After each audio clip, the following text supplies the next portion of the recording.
ஊடக நேயர்கள் அனைவருக்கும் வணக்கம். யாம் அறிந்த மொழிகளிலே தமிழ் மொழி போல் இனிதாவது எங்கும் இல்லை என்ற பாரதியாரின் வார்த்தைக்கு இணங்க தமிழ் மொழி மேல தீராத காதல் கொண்ட திரு ஐயா சுந்தரராஜன் அவர்களை நாம் இன்னைக்கு நேர்காணல் செய்யவிருக்கிறோம். ஊடகத்தின் சார்பாக வணக்கம் ஐயா. நன்றி அம்மா. ஊடக நேயர்களுக்கு என் நெஞ்சார்ந்த மனமார்ந்த வணக்கத்தையும் வாழ்க்கையும் தெரிவித்துக் கொள்கிறேன். ஐயா, உங்க குடும்ப பின்னணி பத்தி எங்களுக்கு கொஞ்சம் சொல்லுங்க. என்னுடைய தகப்பனார் மத்திய மீனவராட்சி கழகத்தில் ஒரு ஜீப் டிரைவராக பணியாற்றிருந்தார். என் தாய் குடும்ப தலைவிதான். என் குடன் பிறந்தவர்கள் 4 பேர். எங்க அப்பா என்னை படிக்க வைக்கின்ற பொழுது வட்டிக்கு பணம் வாங்கி என்னை பிகாம் பட்டதாரியாக்கினார். அதற்கு மேலாக படிக்க ஆசைப்பட்டு ஆடிட்டராக வருமான தணிக்கையாக வர வேண்டும் என்பதற்காக என்னுடைய தகப்பனார் மேற்கொண்டு கடன் பெற்று என்னை ஆடிட்டர் தொழிலை படிக்க வைத்தார். நான் ஆடிட்டர் தொழிலில் வந்ததற்கு பின்பாக பலவிதமான இன்னல்களுக்கும் பலவிதமான கஷ்டங்களுக்கும் இடையிலே தன்னுடைய திறமையால் எண்ணத்தாலும் நான் வளர்ந்து இன்று இந்த அளவு வந்திருக்கிறேன்னா அதுக்கு அடிப்படை கல்வி என்னுடைய தாய் தந்தையர் எனக்கு அளித்த ஒரு பண்பாட்டினால் இன்று இந்த அளவு வந்திருக்கின்றேன். எனக்கு ஒரே ஒரு தங்கச்சி தான். மொத்தம் 4 அண்ணன். ஆமா, எல்லாருமே திருமணமாகி அங்கங்க சுற்றுலா விட்டார்கள். ஆமா, இது என்னுடைய குடும்பத்தின். இளமை காலத்துல வந்துட்டு படிப்புக்கு உங்களை கஷ்டப்பட்டு உங்க தந்தையை படிக்க வச்சிருக்காங்க. ஆமா. உங்க கல்வி பயணம் எப்படி இருந்தது? முதலில் மன்னர் ராஜா மேல்நிலைப் பள்ளியில் ராமநாதபுரத்தில் கல்வியை தொடர்ந்தேன். அதற்கு பின்பாக டிகிரி திருப்பத்தூர், அதாவது சிவகங்கை மாவட்டத்தில் திருப்பத்தூர் ஆர்வமுள்ள சீதமால் கல்லூரியில் பிகாம் பயின்றேன். அதற்கு பின்பாக மேலும் படிக்க வேண்டும் என்ற கருதி மதுரை பல்கலைக்கழகத்தில் MA எக்கனாமிக்ஸ் பட்டம் பெற்றேன். அதற்கு மேலாக வணிகத்தில் ஒரு தனித்திறமையாக வர வேண்டும் என்பதற்காக மாஸ்டர் ஆஃப் அக்கௌண்ட்ஸ் என்று தில்லி பல்கலைக்கழகத்தில் பயின்றேன். அதற்கு பின்பாக FICA என்ற ஒரு கோர்ஸை, ஆடிட்டிங் கோர்ஸை மிக அருமையாக டெல்லியில் படித்து முடித்தேன். அதற்கு பின்பாக இந்த வருமான வரித்துறையில் சட்ட நுணுக்கங்களை மென்மேலும் புரிந்து கொள்ள வேண்டும் என்பதற்காக பெங்களூரில் SLSRG லா காலேஜில் 3 ஆண்டுகள் LLB பண்ணினேன். இந்த இத்தனை தகுதிகளை வைத்துக் கொண்டு என்னுடைய தொழிலே என் பகுதியில் சிறந்த ஒரு தணிக்கையாளராக இன்று நடைபெற்று கொண்டிருக்கின்றது இந்த கல்வியினுடைய முயற்சியாளர். ஐயா, உங்க வாழ்க்கையில முக்கிய மாற்றத்தை கொண்டு வந்த நிகழ்வா நீங்க எதை பாக்குறீங்க? நான் தொழில தண்ணீரை பெற்று பெரியாரா வந்ததுக்கு பின்னாடி மக்களுடைய சமூகத்துல ஏதாவது ஒண்ணு செய்ய வேண்டும். ஏனென்றால் இளைஞர்களுடைய எண்ணங்களில் பல மாற்றங்கள் தென்படுகிறது. அந்த இளைஞர்களுக்கு ஒரு நல் வழிகாட்டியாகவும் பெரியவர்களுக்கு ஒரு நல் வழிகாட்டியாகவும் வழங்கணும் என்ற காரணத்திற்காக கம்பன் கழகத்தை தொடங்கினேன். இந்த கம்பன் கழகத்தில் என்ன விஷயம் என்றால், மாணவர்கள் எப்படி வாழ வேண்டும், ஒவ்வொரு மாணவனும் என்ன இலக்கு பெற வேண்டும், அந்த இலக்கு மூலியமாக வாழ்க்கையில் வெற்றியதற்கான வழிமுறைகள் என்ன, ஒரு மன்னன் மக்களை எவ்வாறு பாதுகாக்க வேண்டும், ஒரு அரசனுக்கு அமைச்சன் எவ்வாறு பேர் சொல்ல வேண்டும், கணவன் மனைவியிடம் எப்படி நடந்து கொள்ள வேண்டும், அண்ணன் தம்பி உறவுகள் எப்படி இருக்க வேண்டும், பெரியவர்கள் எப்படி மதித்து நடக்க வேண்டும், எந்த ஒரு காரியத்தில் இறங்குவோம் என்றால் ஏன் எதுக்கு என்று கேள்வி கேட்டு அந்த காரியத்தை பார்க்கணும் என்பதற்காக கம்பன் கழகம் என்ற ஒரு அமைப்பை நான் உருவாக்கி அதன் மூலமாக கிட்டத்தட்ட 26 ஆண்டு காலமாக நான் வளர்ந்து வந்து கொண்டிருக்கின்றேன். இது உங்க வாழ்க்கையில மட்டும் ஒரு முக்கிய நிகழ்வா இல்லாம இளைஞர்கள் வாழ்க்கையிலயும் மக்கள் மத்தியிலயும் ஒரு முக்கிய நிகழ்வா திருப்புமுனையா இருக்கும்னு நான் நம்புறேன். ஆமா, இதை இன்னைக்கு வரைக்கும் ராமநாதபுரத்துல கம்பன் கழகத்துல இணைந்தோம் என்றால் நம் வாழ்க்கை சம்பளத்தை தெரிந்து கொள்ளலாம், பலவிதமான வாழ்க்கை தத்துவத்தை புரிந்து கொள்ளலாம் என்ற ஒரு எண்ணம் மக்கள் மத்தியிலே இருக்கிறது. இதுக்கு உறுதுணையாக பொதுச் செயலாளர் மாநில பிரியன் இப்படிப்பட்டவர்கள் என்னோடு சேர்ந்திருக்கின்ற காரணத்தினால் மிக அற்புதமாக இந்த செயல்பாடு நடந்து கொண்டிருக்கிறது. 25க்கும் மேற்பட்ட விருதுகள் நீங்க வாங்கியிருக்கீங்க. இதுல முக்கிய விருதுகளா நீங்க நினைக்கிறது எது? நான் நினைக்கிறேன் என்னன்னு கேட்டா, ராமநாதபுரம் தமிழ்நாட்டிலே சிறந்த பேச்சாளர்கள், தலை சிறந்த பேச்சாளர் இறங்கின்ற சரஸ்வதி ராமநாதன் என்ற பேராசிரியை என்னுடைய ஆளுமையும் நான் கம்பன் கழகத்தில் நான் காற்றின் ஈடுபாட்டையும் மனதிலே கொண்டு அந்த ஆண்டு விழாவிலே எனக்கு பாராட்டி கம்பன் காவலர் கம்பனை காப்பாற்றுகின்ற காப்பியத்தை காப்பாற்றுகின்ற ஒரு காவலர் ஆடிட்டர் சுந்தரராஜனுக்கு இந்த விருதை வாங்கிறேன் என்று சொல்லி எனக்கு அந்த மாநாட்டிலே இந்த விருதை வழங்கினார்கள். அது முதல் விருது. அடுத்தபடியாக தமிழ்நாட்டிலே 80 நகரங்களில் கம்பன் கழகம் இருந்தாலும் மாதந்தோறும் விழா நடத்தி விருந்தோடு நாங்கள் நடத்துகின்ற செயலை அரசாங்கம் பாராட்டி தமிழ்ச்செம்மல் என்ற விருதினை 25,000 பணமுடிப்பையும் அன்றைய தமிழக முதல்வர் பழனிசாமியும் ஓ பன்னீர்செல்வமும் இருந்து எனக்கு திருக்கரத்தால் பொன்னாடை போட்டு இந்த விருதினை எனக்கு அளித்தார்கள். அது ஒரு முக்கியமான தருணம் எனக்கு. அதுக்கு அடுத்தபடியாக சென்னையிலே மலேசியா பல்கலைக்கழகத்திலே என்னுடைய புத்தகத்தை ஆய்வு செய்து அதில் இருக்க கருத்துக்களை உள்வாங்கி மிக அற்புதமான ஒரு புத்தகத்தை நீங்கள் எழுதிகள் என்று சொல்லி அங்கே எனக்கு தத்தோ சரவணன் என்ற கலை இலக்கிய அமைச்சராக விளங்குகின்ற தத்தோ சரவணன் தலைமையில் எனக்கு அந்த தமிழ்ச்செம்மல் என்ற விருது அங்கு வழங்கப்பட்டது. இந்த 3 விருதுமே எனக்கு மிக முக்கியமான விருதுகள் என்பதை என் மனதில் இருக்கின்றது. மற்ற விருதுகள் எல்லாமே சில அமைப்புகள் சில ஊழல் எனக்கு கொடுத்திருந்தால் இருந்தபோதிலும் முக்கியமாக பெரிதான் நினைக்கின்ற விருதுகள் இந்த 3 விருதுகள் தான். சோ அப்போ உங்களை வந்துட்டு திரு சுந்தரராஜன் அவர்களை வந்துட்டு இனிமே வந்து கம்பன் காவலர், அருட்செல்வர், தமிழ் மாமணி, தமிழ் செம்மல் அப்படின்னு சொல்லி நம்ம இனிமே அழைக்கலாம். இப்படித்தான் அழைப்பாங்க ராம்நாள்ல. இப்ப இதே மாதிரிதான் அங்கேயும் அழைப்பாங்க. எந்த பத்திரிகையில என்னை போடும்போது அப்படித்தான் போடுவாங்க. உங்க வாழ்க்கையில உள்ள முன்னேற்றத்திற்கு முக்கிய பங்கு வைத்த நபரா நீங்க யார பாக்குறீங்க? அதாவது ஆடிட்டர் தொழில், வணிக வரி தணிக்கையாளர் தொழிலில் எனக்கு மிக உறுதுணையாக இருந்து என்னை வழிநடத்தி சென்றவர்கள் மறைந்த மூர்த்தி IRS கமிஷனர் அவர்கள். அதற்கு அடுத்தபடியாக மறைந்த ராமநாதன் வருமான வரி அதிகாரி அவர்கள். அதற்கு அடுத்தபடியாக இன்று வாழ்ந்து கொண்டிருக்கின்ற கண்ணன் என்ற அதிகாரி அவர்கள். இவர்கள் எல்லாம் என்னுடைய தொழிலுக்கு உறுதுணையாகவும் ஆலோசகராகவும் இருந்து என்னை கஷ்டமான நேரங்களிலே என்னை தூக்கி நிப்பாட்டி இந்த ஆடிட்டர் தொழிலே தலை சிறந்த ஒரு ஆடிட்டராக உருவாக்குவதற்கு இவங்க 3 பேருக்கும் முக்கிய பங்கு உண்டு.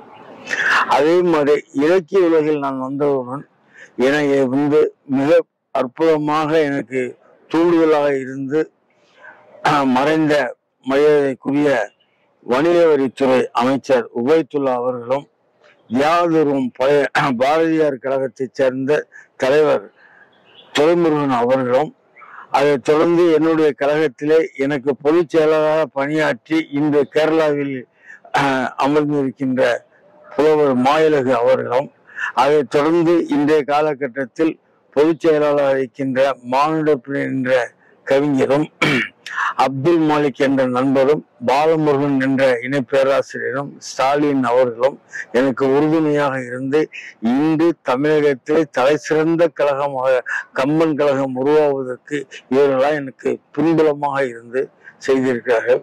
ஆகவே நான் எந்த அளவு பெருமைப்படுகின்றனோ, எந்த அளவு புகழப்படுகின்றனோ அத்தனை பெருமையும் புகழும் இத்தனை பேர்த்துக்கு அதில் பங்குண்டு என்பதை மனதார நான் நினைக்கின்றேன். அது அவருடைய தூண்டுதல்னாலும் அவர்கள் ஒத்துழைப்பினாலும் தான் இன்றளவு இந்த இலக்கியங்கள் இந்த அளவு வளர்ந்து கொண்டிருக்கிறது. இந்த நிகழ்ச்சியின் தொடர்பாக அவர்களுக்கு என்னுடைய நெஞ்சார்ந்த வாழ்த்தினை தெரிவித்துக் கொள்கிறேன். இதுக்கு மேலாக ஒருவருக்கு நான் நன்றி சொல்ல வேண்டும். நான் தொழிலிலும் சரி இலக்கிய உலகிலும் சரி இவ்வளவு பெருமையாக உலாவி வருவதற்கு முக்கிய காரணம் என்னுடைய மனைவி ஜெயந்தி அவர்கள். மனைவியினுடைய துணை இல்லாமல் நான் இந்த அளவு முன்னேற முடியாது. ஏனென்றால் என்னுடைய படுக்கையில் புஸ்தகம்தான் கிட்டத்தட்ட ஒரு 10 புக்கு 15 புக்கள் இருக்கலாம். எப்பொழுதுமே 24 மணி நேரத்திலே நான் படித்து கொண்டே இருக்கிறது. தொழில் நேரத்தை விட்டு மற்ற நேரங்கள் எல்லாம் படித்து கொண்டே இருக்கின்ற காரணத்தினால் இந்த படிப்புக்கு உறுதுணையாக இருந்து விட்டு கொடுத்த என் துணைவியர் ஜெயந்திக்கு இந்த தொலைக்காட்சி மூலமாக நெஞ்சார்ந்த நன்றியை தெரிவித்துக் கொள்கின்றேன். 40 வருடம் வருமான வரித்துறையில வந்து தணிக்கையாளரா நீங்க வந்துட்டு அனுபவம் பெற்றிருக்கிறீங்க இல்லையா? அந்த அனுபவத்தை பத்தி எங்களுக்கு முதல் முதலாக ராமநாதபுரத்தில் என்னுடைய தலைமை அலுவலகத்தை ஆரம்பித்தேன். அதனுடைய முன்னேற்றமாக தமிழகத்திலே 7 இடங்களில் அலுவலகத்தை தொடர்ந்து 28 நண்பர்கள் இந்த இடத்துல வேலை பார்த்துக் கொண்டிருக்கின்றார்கள். எனது 28 தொழிலாளர்கள் வேலை பார்த்துக் கொண்டிருக்கிறார்கள். எனது மகன் அன்பு மகன் அழகேஸ்வரன் பட்டய கணக்காளராகி எனக்கு உறுதுணையாக தோளோடு தோல் நின்று என் தொழிலை வளர்ப்பதற்கு உறுதுணையாக இருந்து கொண்டிருக்கின்றார். மிக அற்புதமாக இன்றைய MAS and co, MA Sundararajan and co அப்படின்னா தமிழகத்தில் ஒரு தலை சிறந்த வணிக தணிக்கையாளர் அலுவலகமாக இன்று திறந்து கொண்டிருக்கின்றது. நல்பெயருடன் வாழ்ந்து கொண்டிருக்கின்றோம். அது எந்த விதமான மாற்ற கருத்தும் கிடையாது. இது 40 ஆண்டு காலத்தினுடைய அனுபவங்கள் மொத்தமாக இந்த அலுவலகத்தினுடைய செயல்பாட்டில் தெரிய வருகிறது. தமிழ்நாடு முழுவதும் நிறைய அலுவலகங்கள் நீங்க திறந்திருக்கீங்க. இதோட நோக்கம் என்ன? நோக்கம் வியாபார விருத்தி, அதாவது வருமானம் ஜாஸ்தியா வேணும். வருமானம் வந்தாத்தான் குடும்ப வாழ்க்கையும் நல்லா இருக்கும், பொது வாழ்க்கையும் நல்லா இருக்கும். அப்ப 2 வாழ்க்கையும் சரிபட்டு கொண்டு வருவதா இருந்தா வருமானம் வேணும் இல்லையா? அந்த வருமானத்திற்காக என்னுடைய அலுவலகத்தை தமிழ்நாடு முழுவதும் விரிவு பண்ணி அங்க இருக்கிற கிளைண்டுகளை புறம் பிடிச்சு வருமானத்தை நான் பெருக்கிக் கொண்டிருக்கிறேன். அதன் மூலமாக அந்தந்த பகுதியில் இருப்பவர்களுக்கும் வேலை கொடுக்கின்ற வாய்ப்பு கிடைக்கப்பட்டது. என்னுடைய அன்பு மகன் அழகேஸ்வரன் பட்டய கணக்காளராக எனக்கு தோல் நின்று எனக்கு உறுதுணையாக இந்த தொழிலை வளர்ப்பதற்கு பெருந்துணையாக இருந்து கொண்டிருக்கின்றார். அதனால் எனக்கு எந்த விதமான ஒரு சடங்களும் இல்லை. வெளியில் சென்று தொழில் விருத்தி அடைவதற்கு இவர்களெல்லாம் பக்கவலமா இருக்கின்ற காரணத்தினால் எனக்கு மிக திருப்தியா இருக்கின்றன. நிறைய நூல்கள் எழுதியிருக்கீங்க. உங்களுக்கு பிடித்த புத்தக ஆசிரியர் அப்படின்னு சொன்னா நீங்க யார சொல்லுவீங்க? எனக்கு பிடித்த ஆசிரியர் எனக்கு பிடித்த முதல்ல பேச்சாளர் சுயசுவம். மறைந்த எழுத்தாளர் மறைந்த வேணு குணசேகரன் சினிமா டைரக்டர். அவர் கலப்புறர்கள்னு ஒரு கதை எழுதி முடிச்சிருக்காரு. அதுல எனக்கு ரொம்ப இருக்கு. அதுக்கு அடுத்தாப்புல தமிழர் அவருடைய புக்கு, அவருடைய மோட்டிவேஷன் ரொம்ப அருமையா இருக்கும். சுயசுவத்தினுடைய புக்கும் ரொம்ப அருமையா இருக்கும். இவர்களெல்லாம் மோட்டிவேஷனுடைய புக்கா இருக்கிறதுனால அதை நான் பெரும்பாலும் அந்த கருத்துக்களை எடுத்துக்கிட்டு என்னுடைய சொற்பொழிவுலையும் அவங்களுடைய மேற்கோளத்தை நான் அதை காட்டி நான் பேசுறதுக்கு. ஆமா, சரித்திர நாவல்கள் கௌதம நீலாம்பலம் சொல்றவரு இறந்துட்டாரு. அவர் மிக அற்புதமான எழுத்தாளர். அவருடைய புஸ்தகம் ஒரு 7 புக்குகள் இடத்தில் இருக்கின்றன. அதையும் நான் படிச்சிருக்கிறேன். அடுத்தது ஏர்வாடி ராதாகிருஷ்ணன் ஒரு கவிஞர் இருக்காரு. அவருடைய கவித்தன்மை மிக அற்புதமா இருக்கும். இன்றைய இளம் தலைமுறையினருக்கு தமிழை வளர்க்கறதுக்கான ஒரு முக்கிய காரணியா நீங்க எதை சொல்லுவீங்க? இன்றைய காலகட்டத்தில் தமிழ் சமூகம் சீரழிந்து போய் கொண்டிருக்கிறது. தமிழர்கள் எவ்வாறு வாழ வேண்டும், எப்படி வாழ வேண்டும் என்ற ஒரு தருணத்தையே இளைஞர்கள் கைவிட்டு விட்டார்கள். கண்டதே காட்சி கொண்டதே கோலம் என்று வாழ்ந்து கொண்டிருக்கின்ற காலத்தில் தாய் தகப்பனிடத்திலே உண்மை கிடையாது, ஆசிரியரிடத்திலே பணிவு கிடையாது, நண்பர்களிடத்திலே உண்மை கிடையாது. இந்த மாதிரிலாம் இளைஞர்கள் தடுமாறி வாழ்க்கை நெறிமுறையை மறந்து சென்றிருந்த காலகட்டத்தில் தான் நான் இந்த கம்பன் கழகத்தை தொடங்கினேன். கம்பன் கழகத்தை தொண்ட முதல் லட்சியமே என்னவென்றால், ஒவ்வொரு மனிதனுக்கும் ஒவ்வொரு மாணவ இளைஞர்களுக்கும் இலக்கு ஒன்று வேண்டும். இந்த இலக்கை தொடுவதற்கு இலக்கியம் படிச்சாதான் இலக்கிய தொட வேண்டும்.